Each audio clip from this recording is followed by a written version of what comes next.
One river, one decision, one man changed history forever.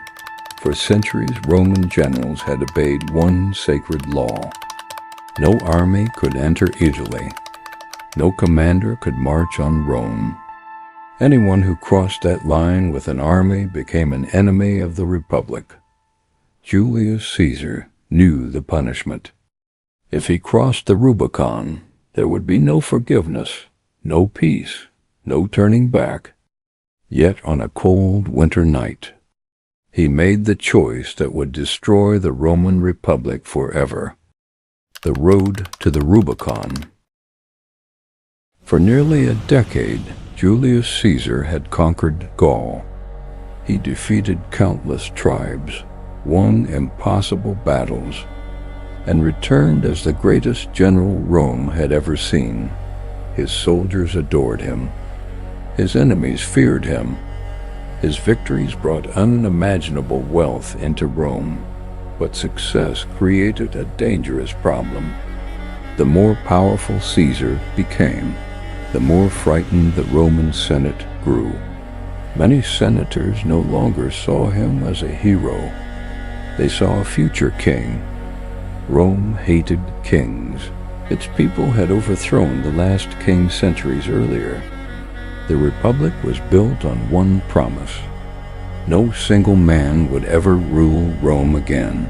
Caesar's growing popularity threatened that promise. Leading the opposition was Pompey, once Caesar's closest ally, now his greatest rival, years earlier. The two men had ruled Rome together, alongside Marcus Crassus. Together they formed the first triumvirate, an alliance built on ambition, not friendship. When Crassus died in battle, everything changed. The balance of power collapsed. Pompey moved closer to the Senate. Caesar stood alone. The Senate demanded that Caesar dismiss his army, return to Rome as an ordinary citizen, and surrender his command. To many Romans, it sounded reasonable. To Caesar, it was a death sentence. Without his legions, he would lose his protection.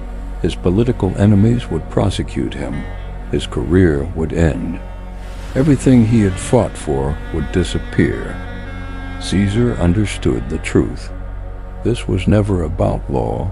It was about power. Both sides knew a confrontation was coming. The only question was, who would make the first move?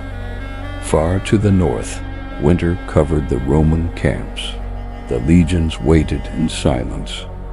Their commander had not yet given the order, but every soldier could feel history approaching. Ahead of them flowed a small river, quiet, narrow, almost insignificant. Its name was the Rubicon, and before the next sunrise, the world would never be the same again. The crossing. The night was silent. Only the sound of flowing water broke the darkness. The Rubicon was not a mighty river. It was narrow, shallow, almost ordinary. No towering mountains guarded its banks. No massive walls stood in Caesar's way, yet every Roman knew this was the most dangerous river in the Republic. Once a general crossed it with an army, there was no return. He became an outlaw, a traitor, an enemy of Rome itself. Caesar stopped at the riverbank. His officers gathered around him. Some urged caution, others begged him to wait. Even the bravest veterans understood what crossing the Rubicon meant. This was no longer a military campaign. It was the beginning of civil war. For a long moment, no one spoke. The cold wind swept across the water.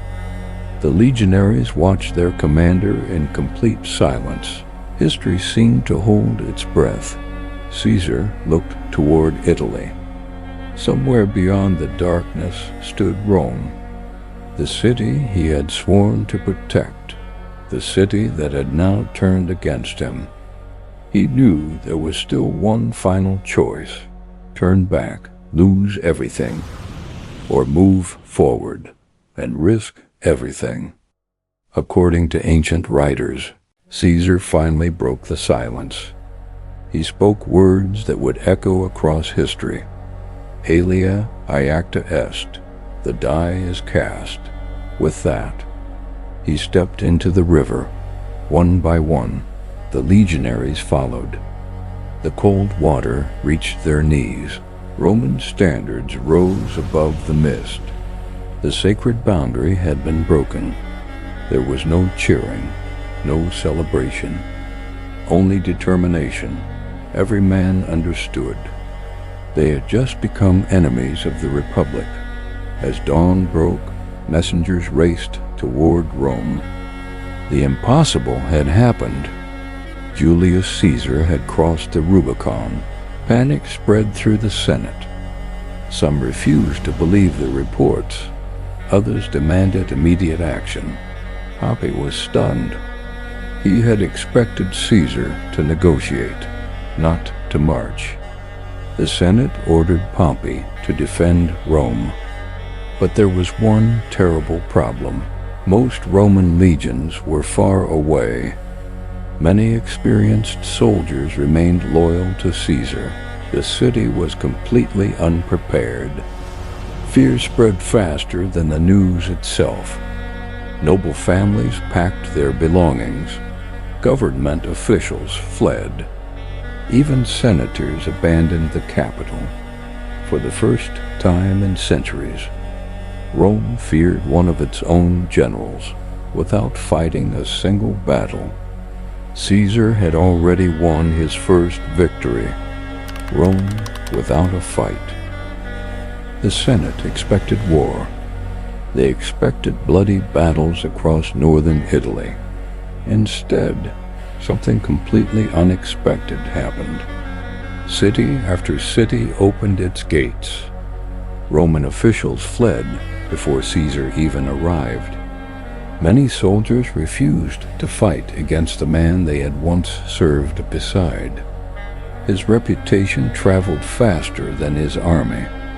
Every victory in Gaul had built an image that now terrified his enemies. Pompey still commanded loyal forces, but he faced a terrible reality. His army was scattered. Many recruits had little experience.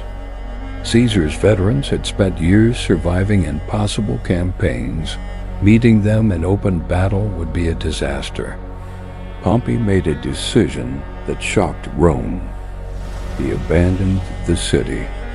Alongside many senators, he escaped to southern Italy, planning to regroup across the Adriatic Sea in Greece. When news spread that Pompey had fled, panic turned into silence. For the first time in centuries, Rome stood without its greatest defenders. Days later, Julius Caesar approached the Eternal City. There were no burning walls, no desperate last stand, no army waiting outside the gates. The roads were empty. The people watched from rooftops and windows. Some were afraid. Some were hopeful. Others simply wanted the chaos to end. Caesar entered Rome, not as a conqueror of a foreign land, but as a Roman general entering his own capital. It was a moment no citizen had ever imagined. The Republic had crossed a line from which it could never return. Caesar addressed the people. He claimed he had not come to destroy Rome. He had come to save it. He promised order, justice, and stability. To his supporters, he was protecting the Republic from corrupt politicians. To his enemies, he was destroying the Republic itself. Both sides believed they were fighting for Rome. Neither side realized. The old Republic was already dying, but Caesar knew this war was far from over. Pompey was still alive. across the sea. He was gathering thousands of loyal soldiers, powerful allies, and entire eastern provinces. The greatest battle of Caesar's life was still ahead. The fate of Rome would not be decided in the Senate. It would be decided on the battlefield.